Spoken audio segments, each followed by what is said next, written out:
ঢাকা সিলেট মহাসড়কে ব্রাহ্মণবাড়িয়ার আশুগঞ্জে তীব্র যানজটে ঘণ্টাখানেক আটকে থাকেন সড়ক পরিবহন ও সেতু উপদেষ্টা মোহাম্মদ ফয়জুল কবির খান। পরে বাধ্য হয়ে মোটরসাইকেলে গন্তব্যে পৌঁছান তিনি। বিস্তারিত থাকছে ডেস্ক রিপোর্টে। বুধবার তিনি কিশোরগঞ্জের ভৈরব রেলওয়ে স্টেশনে রেলপথে আসেন।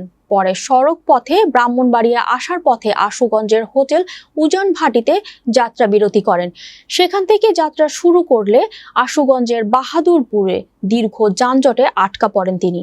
ঘণ্টাখানেক অপেক্ষার পর যখন যানবাহন 1 ইঞ্চিও নড়ছিল না, তখন মোটরসাইকেলে গন্তব্যে পৌঁছার সিদ্ধান্ত নেন। মাথায় হেলমেট পরে উপদেষ্টা যখন মোটরসাইকেলে চড়ে বসলেন, তখন উপস্থিত পুলিশ ও সাধারণ মানুষের মধ্যে কৌতূহল ও বিস্ময়ের সৃষ্টি হয়। পুলিশ সদস্যরা তড়িঘড়ি করে গাড়ি সরানোর ব্যবস্থা করেন। এ সময় যানজটে আটকে থাকা অনেকে মোবাইলে সেই দৃশ্য ধারণ করেন।